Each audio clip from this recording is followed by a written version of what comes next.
दोस्तों जियो financial service की बात करें, स्टॉक के अंदर आज हमने पॉजिटिव क्लोजिंग देखी है, जबकि बाजार में तूफानी गिरावट थी। तो यहाँ पे कुछ बड़ी अपडेट निकल के आ रही है जिनको हम एक एक करके डिस्कस करने वाले हैं। कंपनी ने यहाँ पे इन्वेस्टर मीटिंग रखी है जिसकी जानकारी दी गई है। इसके अलावा म्यूचुअल फंड ने जम के खरीदारी किया मार्च क्वार्टर के दौरान जियो फाइनेंशियल सर्विस में। तो कौन से म्यूचुअल फंड ने इन्वेस्टमेंट किया है वो जानने की कोशिश करेंगे इस वीडियो के माध्यम से।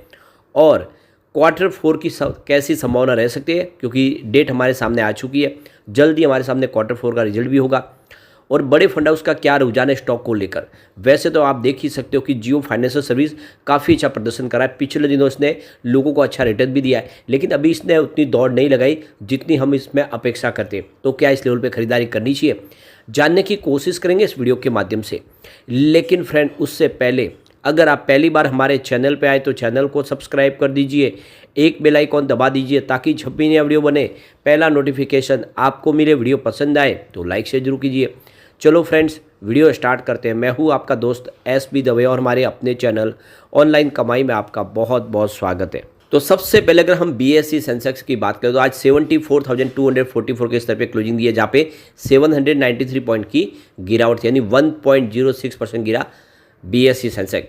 अब आप देख ही सकते हो कि परसों ही इसने 75,000 के स्तर को छुआ था, लेकिन अब गिरावट का माहौल फिर बन गया और दबाव दिखाई दे रहा है। आज निफ्टी फाइनेंशियल सर्विस में भी गिरावट काफ़ी बड़ी थी। 21,521 के स्तर पे 195 पॉइंट की गिरावट थी, यानी 0.90% गिरा निफ्टी फाइनेंशियल सर्विस, 1% के आसपास की गिरावट। उसके बावजूद भी जियो फाइनेंशियल सर्विस ने काफ़ी अच्छा प्रदर्शन किया है। तो स्टॉक की शुरुआत तो फ्लैट हुई 370 पर, लेकिन स्टॉक ने वहाँ से दौड़ना शुरू किया। 378 का इसने इंटरडे में हाई बनाया, काफ़ी अच्छी दौड़ लगाई, लेकिन बाजार ने साथ नहीं दिया। इस वजह से इसमें देखो कि जो तेज़ी बनी थी वो आपको खत्म होती हुई दिखाई देगी। जो लो बना वो 368 का है, यानी दिन में गिरावट हुई, लेकिन जो क्लोजिंग है वो काफ़ी अच्छी रही है 372 पर। बड़ी गिरावट के बावजूद भी 0.61% की तेज़ी के साथ इसने क्लोजिंग दी है। अब इसकी परफॉर्मेंस को देखें, 4 अप्रैल को स्टॉक 361 के आसपास था, जहाँ पे 1.2% की तेज़ी बनी। 5 अप्रैल को स्टॉक की क्लोजिंग 373 के आसपास रही, जहाँ पे 3.3% की फिर से तेज़ी बनी। लेकिन 8 अप्रैल को स्टॉक के अंदर कुछ गिरावट का माहौल बना, 369 के आसपास स्टॉक आ गया 1.1% की गिरावट के साथ। 9 अप्रैल को भी कुछ गिरावट जरूर हुई 0.4% की, और स्टॉक आ गया 367 के आसपास। 10 अप्रैल को फिर से इसमें एक माहौल पॉजिटिव बनने लगा, स्टॉक की क्लोजिंग 370 के पास हुई, जहाँ पे 0.7% की तेज़ी बनी। और आज दूसरा दिन है जब फिर से इसमें हमने पॉजिटिव क्लोजिंग देखी है। अब आप देख सकते हो कि कंपनी ने अपने क्वार्टर 4 के लिए रिजल्ट की डेट का ऐलान भी कर दिया है।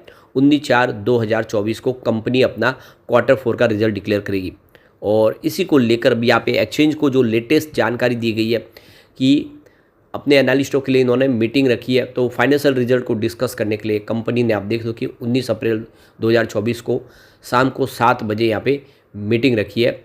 तो जो बोर्ड मीटिंग होगी उसके बाद में ये इन्वेस्टर मीटिंग होगी और क्वार्टर 4 डिस्कस किया जाएगा उनके साथ में, इन्वेस्टर के साथ में। तो अगर आप भी जियो फाइनेंशियल सर्विस के शेयर होल्डर और आप इस मीटिंग का हिस्सा बनना चाहते हैं तो आपको जियो मीट लिंक के ऊपर जाके क्लिक करके आपको वहाँ पे लॉगिन करना होगा, और उस पेज पे आपको पहुँचा दिया जाएगा, और फिर आप वहाँ से इस मीटिंग का हिस्सा बन सकते हैं। या फिर दूसरा जो स्टेप है उसमें आपको रजिस्टर करना होगा अपने आप को, अपनी जो फिलिंग टोटल जो है डिटेल देके। तीसरा ऑप्शन अगर आप देखें तो जियो इवेंट के जो पेज के ऊपर जाके आप वहाँ पे डायरेक्ट इसमें हिस्सा ले सकते हैं। और ये जो पूरी मीटिंग होगी इसको बाद में स्टॉक एक्सचेंज को इसकी दे दी जाएगी डिटेल जानकारी, और एक्सचेंज के ऊपर इसको पूरा पोस्ट कर दिया जाएगा, जिससे वहाँ पे आप भी जाके उसकी सारी जानकारी ले सकते हैं। अब अगर हम क्वार्टर 4 के पहले क्वार्टर 3 की बात करें तो थोड़ा सा रिजल्ट था वो थोड़ा निराशाजनक जरूर था। अब टोटल इनकम की बात करें तो 414.33 करोड़ के आसपास रही। TI ग्रोथ देखें तो वो 31.86% के आसपास, जहाँ पे गिरावट हमें देखने को मिली। टोटल कंपनी के खर्च की बात करें तो 98.95 करोड़ के आसपास रहा। TE ग्रोथ देखें तो यहाँ पे 38.53% की आपको वृद्धि देखने को मिलेगी। इसके अलावा इस कंपनी का EBIT देखें तो आपको यहाँ पे 315.38 करोड़ के आसपास दिखाई देगा। इसके अलावा कंपनी का EBITDA ग्रोथ देखें तो वो 41.23% जो गिरावट के साथ आपको दिखाई देगा। इसके बाद में कंपनी का PAT यानी प्रॉफिट आफ्टर टैक्स देखें तो 293.82 करोड़ के आसपास रहा। PAT ग्रोथ में 56.03% की गिरावट देखने को मिली। EBIT मार्जिन 76.12% रहा, और नेट प्रॉफिट मार्जिन 70.91% के आसपास रहा।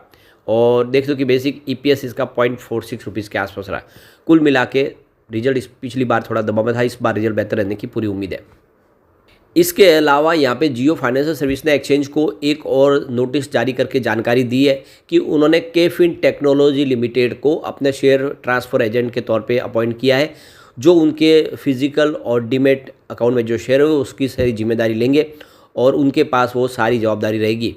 तो केफिन टेक्नोलॉजी इनके शेयर ट्रांसफ़र एजेंट है और अगर आपको कोई भी प्रॉब्लम हो किसी प्रकार की तो आप भी केफिन टेक्नोलॉजी को कांटेक्ट करके अब उसकी सारी डिटेल जानकारी अपनी ले सकते हैं शेयरों के बारे में। अब यहाँ पे जो बड़ी अपडेट निकल के आ रही है, quant small cap mutual fund ने यहाँ पे इस बार अंबानी ग्रुप की 2 कंपनियों जिसमें रिलायंस और साथ में जियो फाइनेंशियल में अपनी स्टेक को बढ़ाया। तो क्वांट स्मॉल कैप फंड ने यहाँ पे रिलायंस इंडस्ट्रीज और जियो फाइनेंशियल सर्विस में अपनी स्टेक को बढ़ाया, लेकिन सामने अदानी पावर में अपनी स्टेक को कम कर दिया है। तो क्वांट स्मॉल कैप फंड ने 58.81 लाख शेयर इस बार ऐड किए हैं मार्च क्वार्टर के दरमियान और 58.25 लाख शेयर इन्होंने फरवरी में ऐड किए थे। तो रिलायंस में इन्होंने अच्छा निवेश किया। इसके अलावा देखो कि क्वांट म्यूचुअल फंड की तरफ से 3.58 करोड़ के शेयर जियो फाइनेंशियल सर्विस में इन्होंने लिए और मार्च और देखो फरवरी में ये मात्र 3.47 करोड़ के आसपास। तो इस बार आप देखो कि इन्होंने स्टेक को बढ़ाया है जियो फाइनेंशियल सर्विस में भी। तो यहाँ पे जो राय निकल के आ रही है एनालिस्टों की, रिलायंस इंडस्ट्रीज, जियो फाइनेंशियल सर्विस और बिकाजी फूड्स इंटरनेशनल के अंदर क्वांट म्यूचुअल फंड ने अपनी स्टेक को बढ़ाया। बाकी ओवरऑल में उनकी स्टेक वहीं पे है, उसमें कोई ज़्यादा बदलाव नहीं हुआ है। तो रिलायंस इंडस्ट्रीज में जो स्टेक इस समय देखें तो आप 10.08% के आसपास, जो फरवरी में 9.90% थी।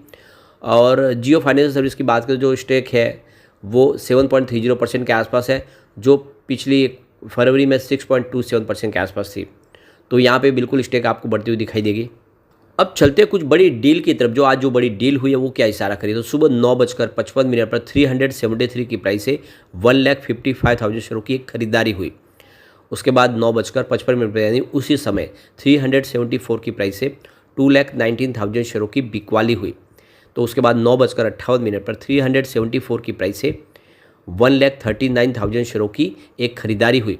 तो फिर 9:59 पर 375 की प्राइस से 2,84,000 शेयरों की बिकवाली हुई, यानी एक खरीदारी एक बिकवाली का दौर चल रहा था। उसके बाद 10:32 पर 378 की प्राइस से 2,17,000 शेयरों की फिर से खरीदारी हुई। तो फिर 11:30 पर 374 की प्राइस से देख लो कि 1,81,000 शेयरों की खरीदारी और हुई। तो आप देख सकते हो कि फिर जो खरीदारी का दौर शुरू हुआ इस वजह से हमें एक अच्छी तेज़ी इसमें देखने को मिली।